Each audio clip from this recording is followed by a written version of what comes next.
Hello everyone, today I'm going to present to you on Wegener's theory on continental drift and the theory of plate tectonics. Would you believe me if I say that all the continents in the world were joined together 200 million years ago? Alfred Wegener was a scientist who championed the continental drift theory through the first few decades of the 20th century. He said that all the continents in the world right now were once a part of each other, and there was sufficient evidence to prove it. These were his reasons. One of the evidences Wegener provided is that if the continents fitted with each other like a jigsaw, they could have been part of each other. Look at Africa and South America continents. Both of them fit together just nicely. Here is how the different continents would look like together.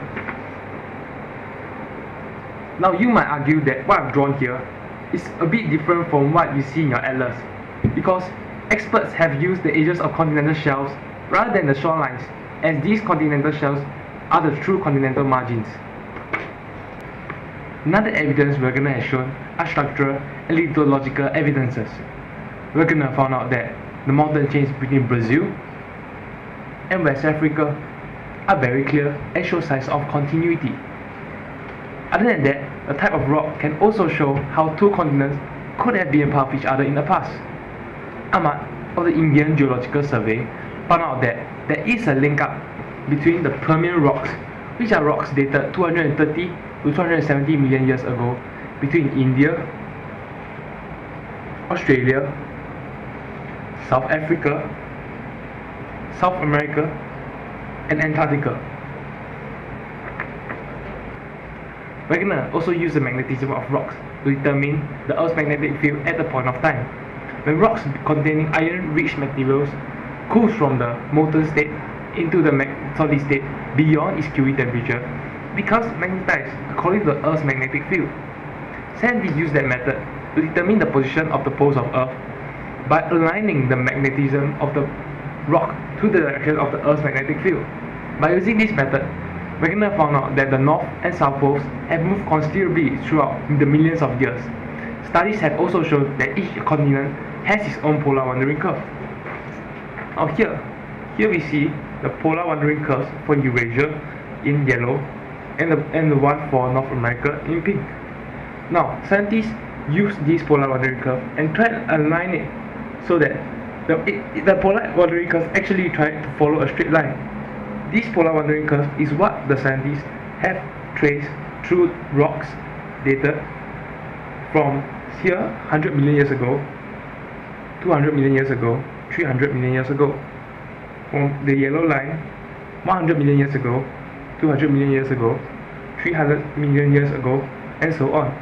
They fitted each continent to each other, and they found out that in order to make a straight line, North America, Eurasia, and Africa should be together in the past. Rock types only form under appropriate climatic conditions. However, coralline rocks, which are formed from tropical coral, has been found in the Arctic Circle. The equator lies around here. Therefore, this suggests that coralline rocks could have been formed in the tropics, and then due to plate tectonics, drifted along with the continent upwards. This theory does have its weaknesses though, in that Wegener could only explain that the continents actually drifted, but not how they drifted. At that time, in the early 20th century, no one could explain the forces that would be large enough to move continents. Until the 1950s, geologists found that ocean basins are divided by huge mid-ocean ridge, which is approximately 8,400 kilometers long and 1,500 kilometers wide.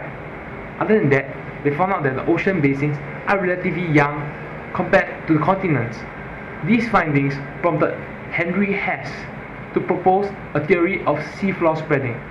He said that the oceans are spreading and are moving away from the oceanic ridge. Henry Hess had some evidence to back up his theory. By using a thermistor probe, scientists are able to measure the temperature of the oceanic floor. Over the mid-oceanic ridges, the readings are actually much higher. This is due to the heat produced by the mantle. As the crust is being produced by the mid-oceanic ridge, it's also subducted at the two other sides under the continental plates. Oceanic plates are being thrust back into the mantle and are reabsorbed. This process goes on, and new land is being formed through this process. One evidence supporting this would be the geothermal heat along the trenches. I mentioned earlier that geothermal heat flow is higher on the mid-oceanic ridges and is actually lower over the deep ocean trenches. This is due to cold crust descending and cooling the mantle. There is a method to prove whether seafloor spreading exists: sedimentation on the ocean floor. On the newly formed oceanic crust on the ridge, there should be relatively lesser sediment as compared to the oceanic crust nearer to the continents. Therefore, the deep sea drilling project began.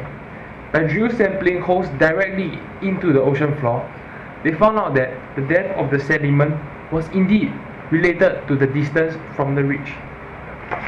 Even though Hess' theories seem to make sense, it cannot explain the complex movement of ridges and trenches around the world. Since Africa has held its present position for a very long time, this means that the Mid-Atlantic ridge and the Indian Ocean are moving away from each other, unlike what I mentioned. Therefore, in order to use the seafloor spreading hypothesis, more research and modification to the hypothesis needs to be done.